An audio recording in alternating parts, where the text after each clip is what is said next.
অনেকদিন ধরেই ভাবছিলাম কোথাও একটা ঘুরতে যাব, কিন্তু সময়, সুযোগ আর সঙ্গী সবকিছু একসাথে পাওয়া সত্যিই বেশ কঠিন। তাই আর দেরি না করে সময় আর সঙ্গীর হিসাবটা একটু পাশে রেখে আজ বেরিয়ে পড়লাম দূরের কোনো এক গন্তব্যের উদ্দেশ্যে। আর এটা হতে যাচ্ছে আমার বাইক ট্যুরগুলোর মধ্যে অন্যতম সেরা একটি রাইডের গল্প। আজ আপনাদের নিয়ে যাব বাংলাদেশের অন্যতম মেঘের রাজ্য পাহাড়ের রানী সাজেকে। যেতে যেতে পাহাড়ের বাঁকে বাঁকে হবে অনেক গল্প, অনেক কথা, আর থাকবে পথের অসংখ্য ছোট ছোট মুহূর্ত। তাহলে আর দেরি কেন, চলুন রওনা দেওয়া যাক।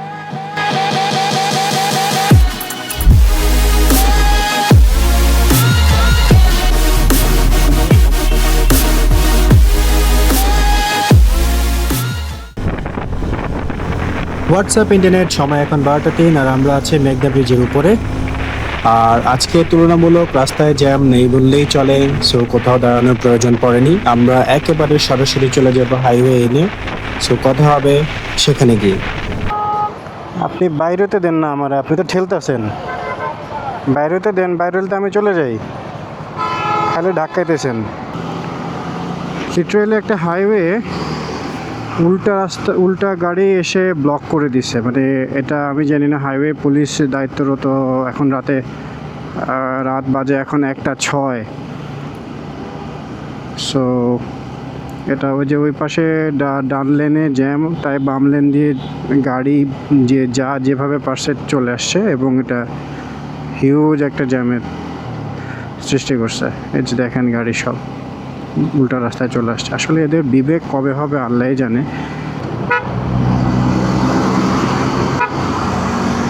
আজকে রাস্তায় আমরা যতটুকুই এসেছি, আমরা খুব একটা বেশি বাইকার গ্রুপ দেখিনি বলা চলে।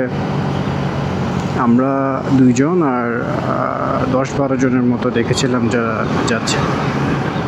সো মানুষজন সম্ভবত 4-5-6-7-এর যে ছুটিটা আছে সেটার জন্য অধীর আগ্রহে বসে আছে। সো আমরা ওই ক্রাউডটা অ্যাভয়েড করার জন্য আজকে বেরিয়ে পড়ছি। সো ফাইনালি আমরা হাইওয়ে ইনে চলে এসেছি। এখানে ছোট একটা বিরতি শেষ করে আমরা আবার রওনা করব। নেক্সট ডেস্টিনেশন হবে বারৈয়ারহাট। আর সেই পর্যন্ত আপনারা রাতের মনোমুগ্ধকর রাইডের কিছু ভিডিওতে উপভোগ করতে থাকুন।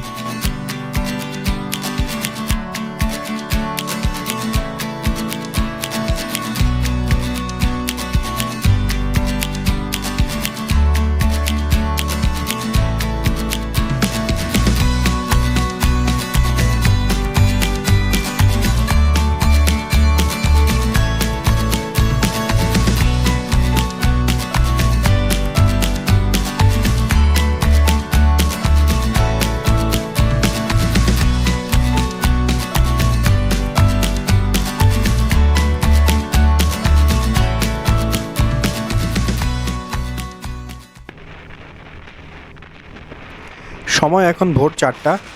আমরা বারৈয়ারহাট দিয়ে খাগড়াছড়ির রোডটাতে ঢুকেছি। আর এই রোডটা যেহেতু আমাদের জন্য নতুন, আমরা চিনি না, তাই একটা বাসকে ফলো করে আমরা যাব। আর পাহাড়ি রাস্তা, বিপদ আপদ থাকতেই পারে, সো এই বাসের পেছন পেছন যাব। চলুন কত দূর যাওয়া যায় দেখি। আরেকটা জিনিস হচ্ছে যে আপনার রামগড় মানে বারৈয়ারহাট দিয়ে ঢোকার পরে কিছুক্ষণ পরেই মানে রামগড়ের রাস্তাটা বেশ ভাঙা। মানে রাস্তা ভালোই রকমের খারাপ। যারা নতুন আসবেন বা এই রোডের যাদের এক্সপিরিয়েন্স নাই, এটা একটু দেখে শুনে যাবেন। হঠাৎ করে দেখবেন যে রাস্তা ভাঙা, সো এরকম একটা ডিফিকাল্ট, রাতে রাইড করতে একটা ডিফিকাল্ট সিচুয়েশনে পড়তে পারেন। আর আমরা কিছুক্ষণ বাসটাকে চেস করার পরে এটাকে আর ধরতে পারি নাই, এটা কই চলে গেছে জানি না। আমরা নামাজে ব্রেক দিয়ে পরে আবার যাত্রা শুরু করি একটু ভোরের আলো ফোটার। আমার সামনে যে বাইকটা দেখতে পাচ্ছেন, এটা অঙ্কন। সে লাইফে প্রথম ট্যুর আমাদের সাথে দেয়, তা হচ্ছে কেওক্রাডং সুমসাং পাড়া। That was really extreme. মানুষ লাইফে প্রথম ট্যুরটা আসলে সহজ জায়গায় দেয়, বাট সে একদম বাংলাদেশের ওয়ান অফ দি এক্সট্রিমেস্ট জায়গায় সে আমাদের সাথে ট্যুর করে। এবং মানে সে এখন প্রো বলবো না, বাট হি ইজ এক্সপার্ট নাও। সে আমাকে আজকে লিড দিয়ে এখন এই রাস্তা দিয়ে নিয়ে যাচ্ছে। খাগড়াছড়ির আঁকাবাঁকা এই রাস্তা থেকেই মেঘ আমাদেরকে জানান দিচ্ছে যে সাজেক কতটা সুন্দর হতে পারে।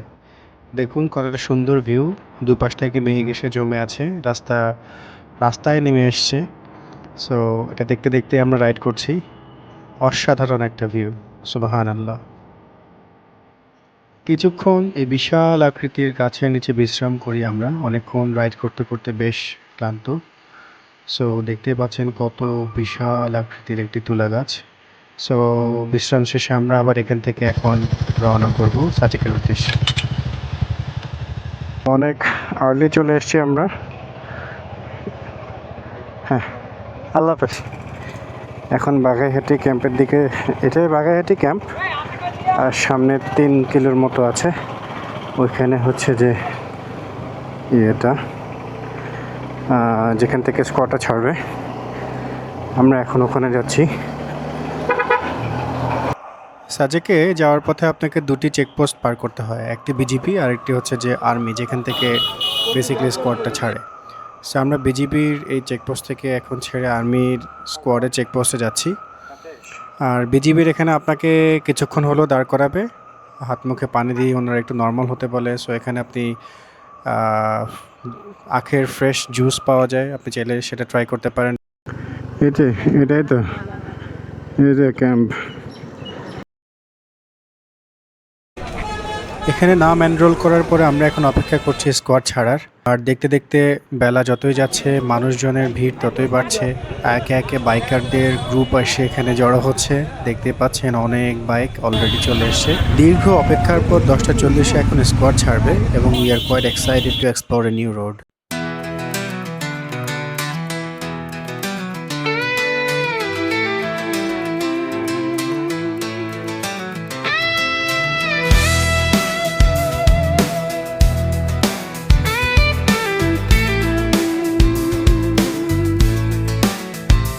Some days low on the desert floor,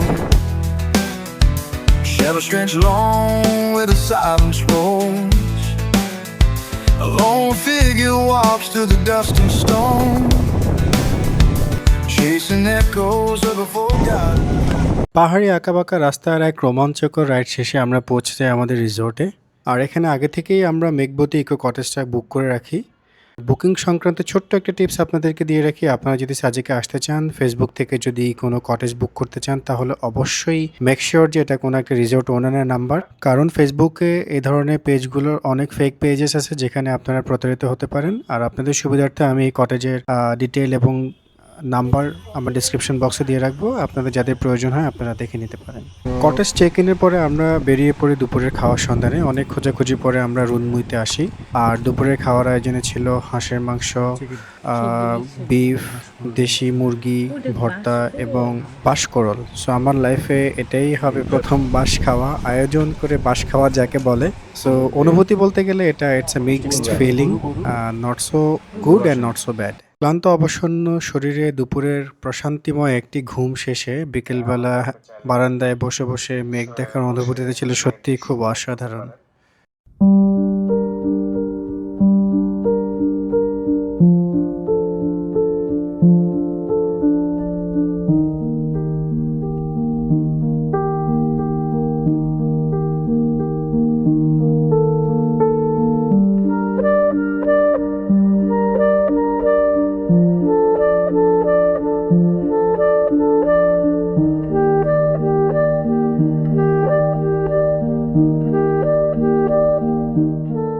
রাতের সাজেক যেন দিনের সাজেক থেকে একেবারেই আলাদা। আলো আঁধারির মাঝে পুরো সাজেক হয়ে ওঠে আরো বেশি ভাইব্রেন্ট আর কালারফুল। চারপাশে বিভিন্ন স্বাদের পাহাড়ি আদিবাসীদের খাবারের স্টল, মুখরোচক সন্ধ্যার স্ন্যাক্স, নানা রকমের হ্যান্ডমেড হ্যান্ডিক্রাফটস, আর কোথাও কোথাও লাইভ মিউজিকের আড্ডা। হাঁটতে হাঁটতে এসব কিছু উপভোগ করতে করতে কখন যে রাত হয়ে গেল টেরই পাইনি। শেষমেশ রাতের খাবারের জন্য আমরা বসে পড়লাম। আর আমাদের আজকের ডিনার মেনুতে ছিল bamboo biryani with barbecue chicken.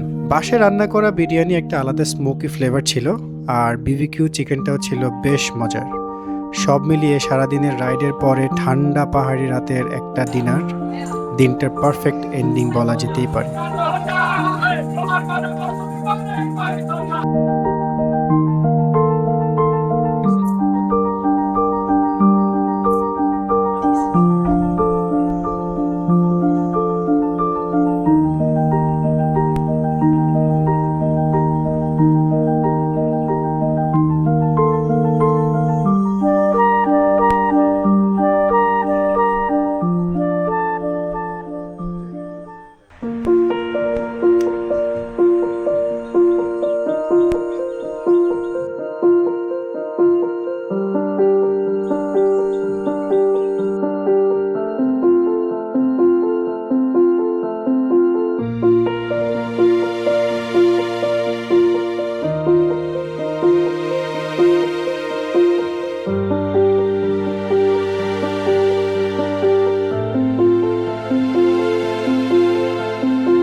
সকাল সবাই, কেমন আছেন? আশা করি ভালো। আজকে আমাদের ট্যুরের সেকেন্ড ডে। আমরা গতকালকে কংলাক পাহাড়ে আসতে পারিনি, বিকেলে ঘুমিয়েছিলাম আর খুব টায়ার্ড লাগছিল, এই জন্য আসা হয়নি। আজকে সকাল সকাল ভাবলাম কংলাক পাহাড়টা দেখে যায়। আর মানুষের ভিড় যেহেতু বিকেলে বেশি থাকে, তাই ভাবলাম যে সকালেই আমরা কংলাক পাহাড়টা দেখব। সে এখন কংলাক পাহাড় উঠছি আর কি। হ্যাঁ, মানসিক প্রশান্তির জন্য পাহাড়ে এসে বুঝলাম যে শারীরিক অবস্থা খুবই খারাপ।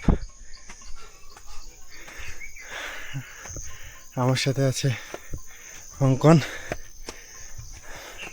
তোমার অনুমতি বলো। কি অবস্থা? অনুভূতি তো ভাইয়া ট্যুরে অলওয়েজ জোশ থাকে। তো এখান থেকে পাহাড়ে উঠতেছি। এখান থেকে কি ফেরত যেতে ইচ্ছে করতেছে? না, এখন যেতে ইচ্ছা করতেছে না। গতকালকে যখন ঢুকছিলাম সাজেক, তখন মনে হয়েছে কখন যাব, হ্যাঁ, কিন্তু আস্তে আস্তে বিকাল হয়েছে, সন্ধ্যা হয়েছে, কারেক্ট মনে হচ্ছে আরো 2টা দিন থাকি। কারেক্ট কারেক্ট, সেম ইয়ার। এগুলো হচ্ছে যে কংলাক পাহাড়ে উঠতে গেলে কিছু রিসোর্ট আছে। এই রিসোর্টটার নাম কি ভাই?